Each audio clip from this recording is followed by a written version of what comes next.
ಪರಿಸ್ಥಿತಿ ಹೇಗಿದೆ ಅಂದರೆ ನೀನನ್ನು ಬಿಟ್ಟು ನಾನು ಒಬ್ಬಳೇ ಏನಾದರೂ ಅವ್ರನ್ನ ಹುಡ್ಕೋಕ್ಕೆ ಹೋದರೆ ನಿನ್ನ ಗಂಡ ನನ್ನ ಎದುರಿಗೆ ಬಂದು ನಿಂತರು ಅವರೇ ನಿನ್ನ ಗಂಡ ಅಂತ ನನಗೆ ಗುರ್ಸೋಕ್ಕಾಗಲ್ಲ. ಅದಕ್ಕೋಸ್ಕರನಾದರೂ ನೀನು ಬರಲೇಬೇಕು. ಹೋಗೋಣವಾ? ಬನ್ನಿ ಮೆತ್ತಿಗೆ.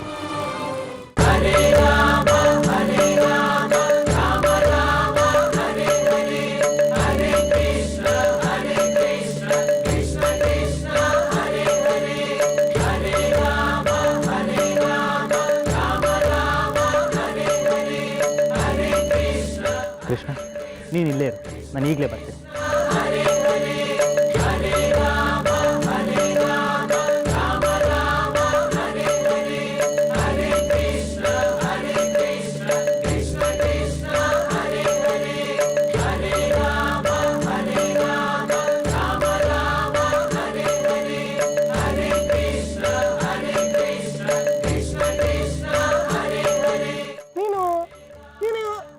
ನನಗೆ ಸಿಕ್ಕಿದ್ದಲ್ವಾ,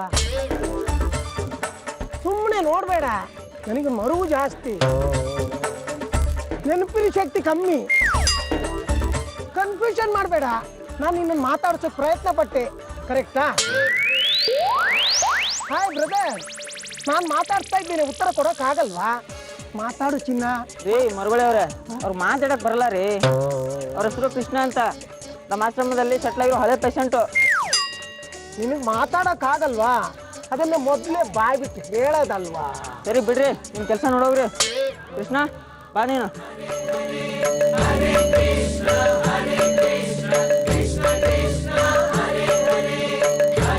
ಕೃಷ್ಣ ಎಲ್ಲಿ ಹೋಗ್ಬೇಡ, ವೈದ್ಯರು ಬರ್ತಾರೆ, ಇಲ್ಲೇ ನಿಂತ್ಕೋ, ನಾನು ಹೊಡ್ತೀನಿ.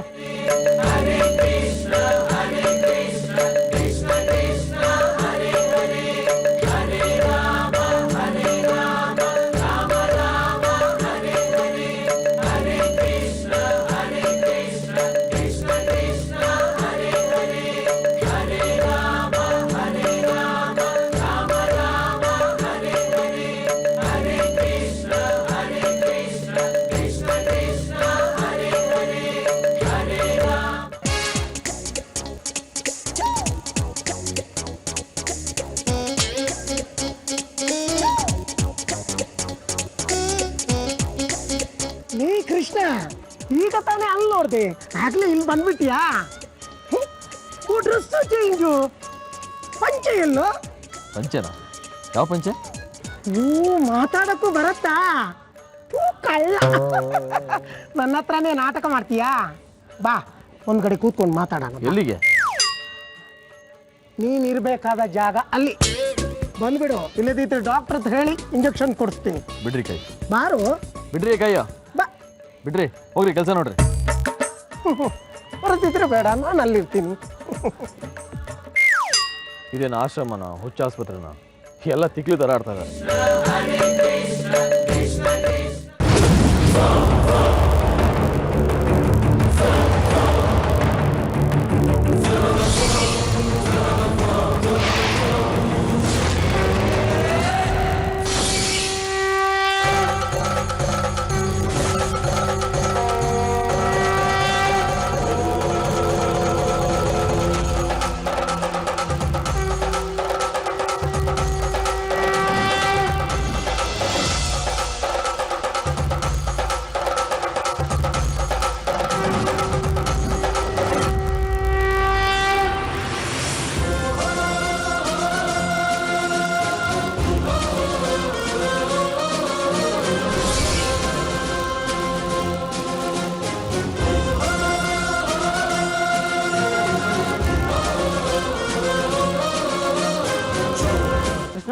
ಇದೆಲ್ಲ ಏನಕ್ಕೆ ಓಡಾಡ್ತಾ ಇದೆಯಾ? ನಡಿ ಬದನೆಗೆ.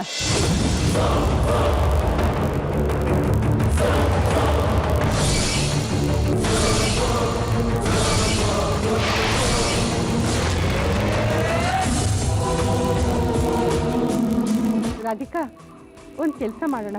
ನೀನು ಇಲ್ಲೇ ಇದ್ದು ಹೋಗ್ತಾ ಬರ್ತಾ ಇರೋರನ್ನ ಗಮನಿಸು. ಕಂಡ ತಕ್ಷಣ ನಂಗೆ ತಿಳಿಸು, ನಾನು ಆ ಕಡೆ ಹೋಗಿ ನೋಡ್ಕೊಂಡ್ಬರ್ತೀನಿ. ಆದರೆ ನೀವು ಅವ್ರನ್ನ ನೋಡೇ ಇಲ್ವಲ್ಲ, ನೀವು ಹೇಗೆ ಗುರ್ತಿಡಿತೀರಾ?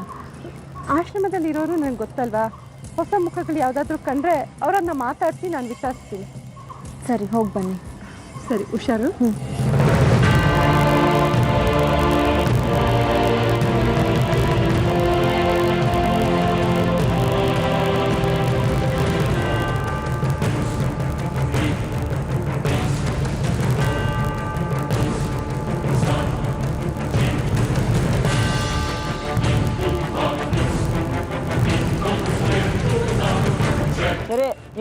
ಹೆಸರು?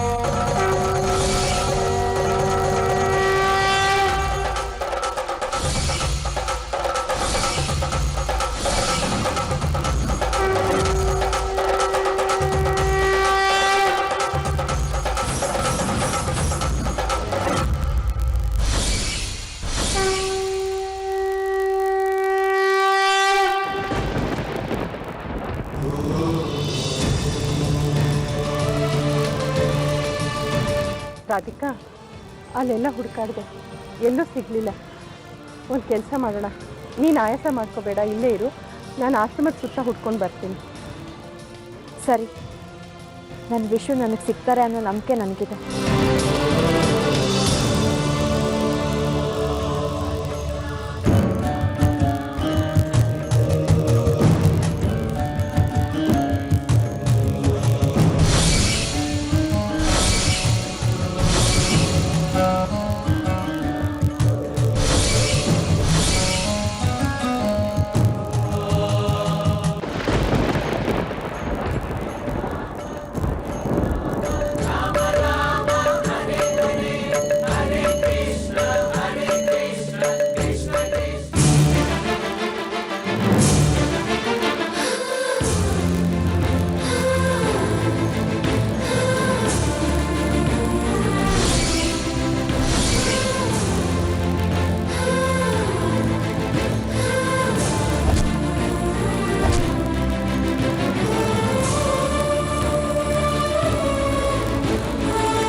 ನಾನು ನನ್ನ ವಿಷಯ ಅಂತ ಆಗಲೇ ಅಂದ್ಕೊಂಡಿದ್ದು. ಇವ್ನು ನನ್ನ ಹುಡ್ಕೊಂಡು ಇಲ್ಲಿವರೆಗೂ ಬಂದ್ಬಿಟ್ನಾ? ನಾನೇನಾದರೂ ಈಗ ಸಿಕ್ಬಿಟ್ರೆ ಅತ್ತೆ ಮನೆಗೆ ಫೋನ್ ಮಾಡಿ ಎಲ್ಲ ವಿಷಯನೂ ತಿಳಿಸ್ಬಿಡ್ತಾನೆ. ಆಮೇಲೆ ಅವ್ರು ಬಂದು ನನ್ನ ಇಲ್ಲಿಂದ ಕರ್ಕೊಂಡು ಹೋಗ್ಬಿಡ್ತಾರೆ. ಮತ್ತೆ ಅದೇ ಪ್ರಶ್ನೆ, ಅದೇ ಬಲವಂತ. ನನ್ನ ವಿಷಯ ಇಲ್ಲದೆ ಇರೋ ಆ ಮನೆ ನನಗೆ ಬೇಡ. ಏನು ಮಾಡಲಿ ದೇವ್ರೆ, ಮೊದಲು ಇಲ್ಲಿಂದ ಹೋಗ್ಬೇಕು.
ರಾಧಿಕಾ, ನೀನು ಇಲ್ಲಿಗೆ ಬಂದ್ಬಿಟ್ಟಿದ್ಯಾ? ನಿನ್ನ ಗಂಡನ ಎಲ್ಲ ಕಡೆ ಹುಡ್ಕಾಡ್ದೆ, ಎಲ್ಲೂ ಸಿಗಲೇ ಇಲ್ಲ. ಹೊಸ ಮುಖ ಯಾವುದೂ ಕಾಣ್ತೇ ಇಲ್ಲ. ಆದರೆ ಇಲ್ಲಿಗೆ ಬಂದವರೆಲ್ಲ ಭಜನೆ ನಡೀತಿರೋ ಜಾಗಕ್ಕೆ ಬಂದೇ ಬರ್ತಾರೆ. ಜನ ಸೇರಿರೋದು ಅಲ್ಲೇ, ದೇವ್ರು ಇರೋದು ಅಲ್ಲೇ. ನಾವು ಅಲ್ಲಿಗೆ ಹೋದರೆ ಅವ್ರು ಖಂಡಿತ ಬರ್ತಾರೆ, ನಮಗೆ ಸಿಕ್ಕೇ ಸಿಗ್ತಾರೆ. ಬಾ ಹೋಗೋಣ. ಬೇಡ, ಬನ್ನಿ ಇಲ್ಲಿಂದ ಹೋಗೋಣ. ಎಲ್ಲಿಗೆ? ಇಲ್ಲೆಲ್ಲೂ ಬೇಡ, ಬೇರೆ ಎಲ್ಲಾದರೂ ಹೋಗೋಣ ಬನ್ನಿ. ರಾಧಿಕಾ, ಇಷ್ಟು ದಿನದ ಮೇಲೆ ನಿನ್ನ ಗಂಡ ಸಿಕ್ಕಿದ್ದಾರೆ, ಹುಡ್ಕೋದನ್ನು ಬಿಟ್ಟು ಅಲ್ಲೆಲ್ಲಿಗೂ ಹೋಗೋಣ ಅಂತಿದೆಯಲ್ಲ. ನಾವು ಭಜನೆ ಆಗೋ ಜಾಗದಲ್ಲೇ ಕೂರೋಣ. ಅಲ್ಲಿ ಎಲ್ಲೂ ಓಡಾಡಿದ್ರು ಅವ್ರು ನಮಗೆ ಕಾಣ್ತಾರೆ. ಬಾ. ಬೇಡ, ಅಲ್ಲಿಗೆ ಬೇಡ. ಅಲ್ಲಿಗೆ ಯಾಕೆ ಬೇಡ? ಯಾಕೆ ಅಂದರೆ ಅವ್ರು ನನ್ನ ಗಂಡ ಅಲ್ಲ.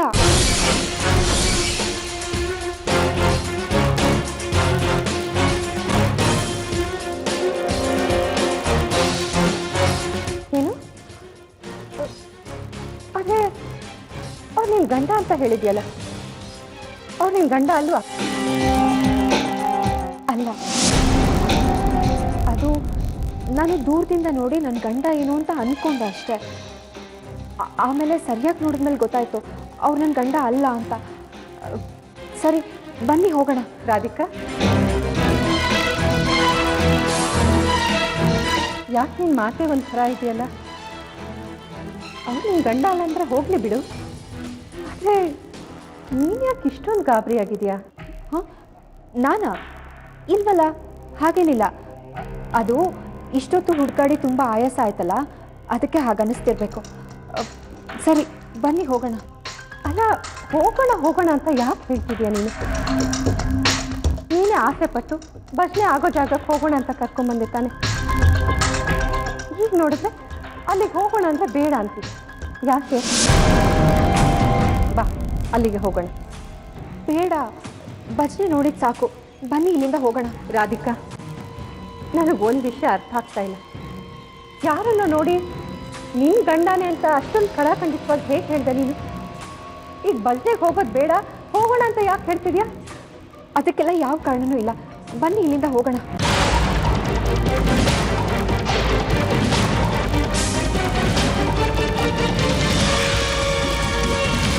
ಯಾಕೆ ಇವಳು ಇಷ್ಟೊಂದು ವಿಚಿತ್ರವಾಗಿ ಆಡ್ತಿದ್ದಾಳೆ ಇವತ್ತು?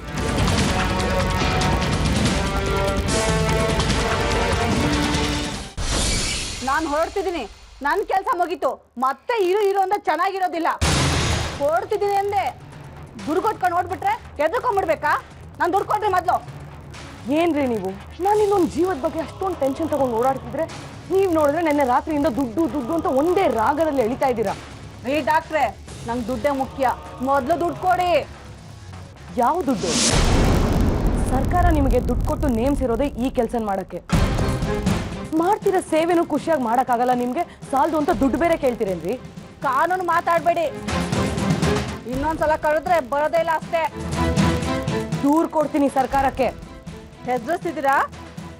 ರಾಧಿಕಾ ಹೊಟ್ಟೆಲಿ ಮಗು ಉಳಿಯುತ್ತೋ ಇಲ್ವೋ ಅಂತ ಟೆನ್ಷನಲ್ಲಿ ನಾನು ಒದ್ದಾಡ್ತಾ ಇದ್ದೀನಿ ರೀ, ಅರ್ಥ ಮಾಡ್ಕೊಳ್ಳಿ. ನೀವು ಒದ್ದಾಡ್ಬಿಟ್ರೆ ಮಗು ಉಳಿಯಲ್ಲ. ನನ್ನನ್ನು ಚೆನ್ನಾಗಿ ನೋಡ್ಕೊಂಡಿದ್ರೆ ನಾನು ಪ್ರಯತ್ನ ಮಾಡ್ತಿದ್ದೆ, ನೀವು ನನ್ನ ಹತ್ರವೇ ಗಾಂಚಲಿ ಮಾಡಿದ್ರಿ.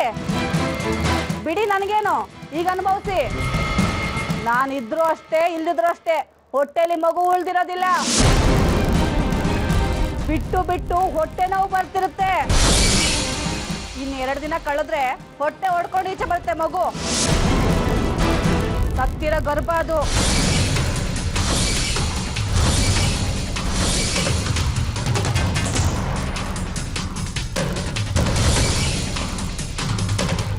ನೋಡಿ, ನಂಗೆ ಜಾಸ್ತಿ ಮಾತಾಡೋಕೆ ಟೈಮ್ ಇಲ್ಲ. ನನಗೆ ಮಾತಾಡಿರೋಗೆ ನಂಗೆ 1000 ರೂಪಾಯಿ ಕೊಟ್ಬಿಡಿ, ಹೊರಗಡೆ ಕಾಯ್ತಿರ್ತೀನಿ. ಹೊಟ್ಟೆಲಿ ಮಗು ಉಳ್ದಿರೋದಿಲ್ಲ. ಸತ್ತಿರೋ ಗರ್ಭ ಅದು. ಎಂಥ ಕೆಲಸ ಆಗೋಯ್ತು. ನಿನ್ನ ಗಂಡ ಸಿಕ್ಕಿದ್ರು ಅಂತ ಹೇಳಿದ ಕೂಡಲೇ ನಾನು ಎಷ್ಟು ಸಂತೋಷ ಪಟ್ಟಿದ್ದೆ ಗೊತ್ತಾ? ಈಗ ನೋಡಿದ್ರೆ ಅದೆಲ್ಲ ಸುಳ್ಳಾಗೋಯ್ತು. ಅಮ್ಮ, ನಾವು ಹೊರಡೋಣ ಬನ್ನಿ. ರಾಧಿಕಾ, ಏನಮ್ಮ ನೀನು? ನಿನ್ನ ಗಂಡ ಸಿಗ್ಲಿಲ್ಲಲ್ಲ ಅಂತ ನಾನು ಯೋಚನೆ ಮಾಡ್ತಿದ್ರೆ ನಿನಗದ್ರ ಬಗ್ಗೆ ಚಿಂತೆನೇ ಇಲ್ವಲ್ಲ? ನನಗೂ ಅದ್ರ ಬಗ್ಗೆ ಚಿಂತೆ ಇದೆ, ಆದರೆ ಈಗ ನನಗೆ ನನ್ನ ಮಗು ಬಗ್ಗೆ ಚಿಂತೆ ಜಾಸ್ತಿ ಆಗ್ಬಿಟ್ಟಿದೆ. ಅದು ಪ್ರತಿದಿನ ನಾನು ನನ್ನ ಮಗು ಹತ್ರ ಮಾತಾಡ್ತಾ ಇರ್ತಿದ್ದೆ, ಅದು ನನ್ನ ಹತ್ರ ಮಾತಾಡ್ತಿತ್ತು. ಇವತ್ತು ಈ ಆಶ್ರಮದ ಗಡಿಬಿಡಿನಲ್ಲಿ ನಾನು ಅದ್ರ ಕಡೆ ಗಮನನೇ ಕೊಡಲಿಲ್ಲ ಅಲ್ವಾ. ಪಾಪ ಕೋಪ ಮಾಡ್ಕೊಂಡಿರುತ್ತೋ ಏನೋ. ರಾಧಿಕಾ, ತಾಯಿ ಮೇಲೆ ಮಾಡ್ಕೊಂಡು ಕೋಪ ಜಾಸ್ತಿ ಹೊತ್ತು ಉಳಿಯೋದಿಲ್ಲ. ಅದು ಸರಿ, ಈಗೇನು ಮಾಡೋದು? ಹಾಗೆ ಹೋಗೋದಾ? ಗುರೂಜಿ ಊಟ ಮಾಡ್ಕೊಂಡು ಹೋಗಿ ಅಂತ ಹೇಳಿದ್ದಾರೆ. ಹಾಗೆ ಹೋದರೆ ಅವ್ರು ಬೇಜಾರು ಮಾಡ್ಕೊತಾರೆ. ಊಟನಾ? ಇಲ್ಲ, ಅದೆಲ್ಲ ಏನು ಬೇಡ. ನನಗೆ ಯಾಕೋ ತುಂಬ ಸುಸ್ತಾಗ್ತಾ ಇದೆ, ಸ್ವಲ್ಪ ವಿಶ್ರಾಂತಿ ಬೇಕು. ಈ ಆಶ್ರಮದ ವಾತಾವರಣದಲ್ಲಿ ನನಗೆ ವಿಶ್ರಾಂತಿ ಸಿಗಲ್ಲ. ಅದಕ್ಕೆ ನಾವಿಲ್ಲಿಂದ ಹೋಗೋಣ. ಬನ್ನಿ ಬನ್ನಿ. ನೀವು ಅಲ್ಲ, ಬನ್ನಿ.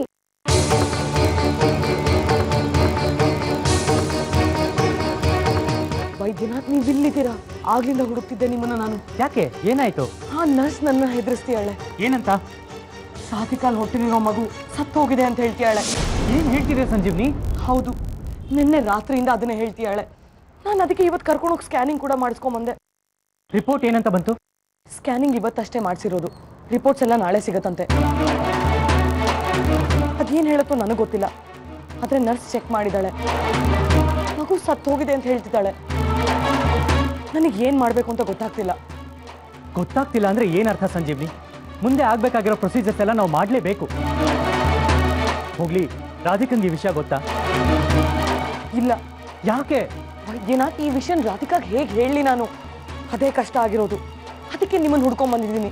ಸಂಜೀವ್ನಿ, ಇಂಥ ವಿಷಯದಲ್ಲಿ ಹಿಂಜರಿಬಾರ್ದು. ಸೆಂಟಿಮೆಂಟ್ಸು, ಭಾವನೆಗಳು ಅಂತ ಹಿಂಜರಿದ್ರೆ ಮುಂದೆ ತೊಂದರೆ ಅನುಭವಿಸೋದು ಅವಳೇ. ಮೊದಲು ಈ ವಿಷಯನ ರಾಧಿಕಾಗೆ ತಿಳಿಸೋಣ. ಬೇಗ ಬಾ. ತಾಯಿ ರಾಧಿಕಾ, ಇಲ್ಲೇನು ಮಾಡ್ತಿದ್ದೀರಿ? ಭಜನೆ ಪೂಜೆ ಎಲ್ಲ ನಡೀತು, ನೀವಲ್ಲಿಗೆ ಬರಲಿಲ್ವಾ? ಇಲ್ಲ, ಬಂದಿದ್ವಿ, ಭಜನೆ ಎಲ್ಲ ನೋಡಿದ್ವಿ.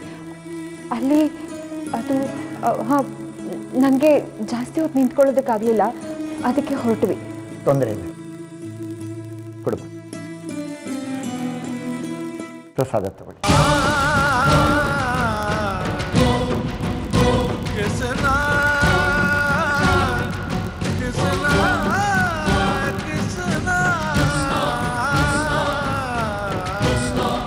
ಕೃಷ್ಣ ಕೃಷ್ಣ. ಸೌಪರ್ಣಿಕಾ ದೇವಿಯವರಿಗೆ ಅವ್ರ ಮಗಳು ಸಿಗಲಿ.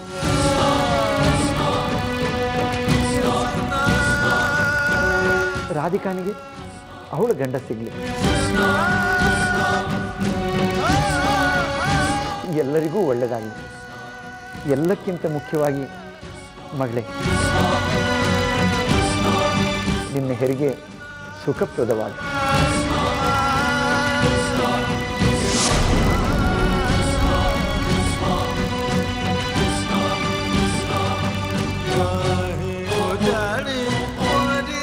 ಗುರುಜಿ, ರಾಧಿಕಾ ಸೀಮಂತನ ಮಾಡ್ತಿದ್ದೀನಿ ಅಂತ ಹೇಳಿದ್ನಲ್ಲ, ಯಜಮಾನರು ಒಪ್ಕೊಂಡಿದ್ದಾರೆ.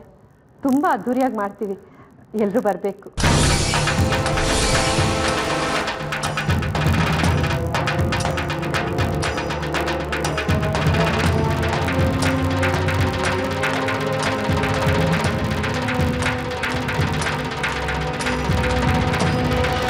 ವೈದ್ಯನಾಥ್ ಅವರೇ, ಸಂಜೀವ್ನಿ ಅವರೇ, ನೀವು ಬರಬೇಕು. ಎಲ್ಲರೂ ಬಂದು ರಾಧಿಕಾ ಮಗು ಆರೋಗ್ಯವಾಗಿ ಹುಟ್ಟಲಿ, ಅವಳಿಗೆ ಒಳ್ಳೇದಾಗಲಿ ಅಂತ ಹಾರೈಸಬೇಕು.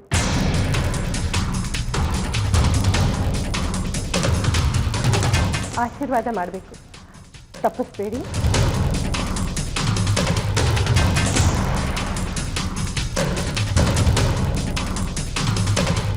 ಹೌದು, ನಮ್ಮೆಲ್ಲರ ಹಾರೈಕೆ, ಪ್ರೀತಿ ರಾಧಿಕಾನ ಮೇಲೆ ಎಷ್ಟಿದೆಯೋ ಅಷ್ಟೇ ಅವಳ ಮಗುವಿನ ಮೇಲೂ ಇರಬೇಕು.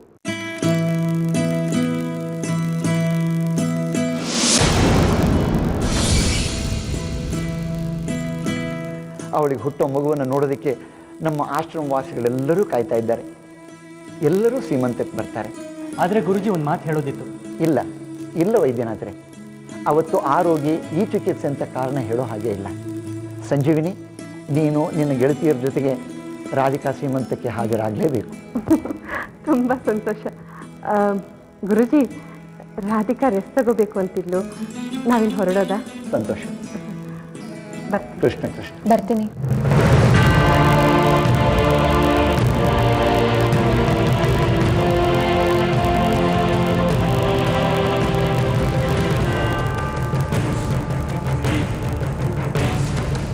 ಹೊಟ್ಟೆಲಿ ಮಗು ಉಳ್ದಿರೋದಿಲ್ಲ. ಬಿಟ್ಟು ಬಿಟ್ಟು ಹೊಟ್ಟೆ ನೋವು ಬರ್ತಿರುತ್ತೆ. ಇನ್ನು 2 ದಿನ ಕಳೆದ್ರೆ ಹೊಟ್ಟೆ ಹೊಡ್ಕೊಂಡು ಈಚೆ ಬರುತ್ತೆ ಮಗು. ಸತ್ತಿರೋ ಗರ್ಭ ಅದು.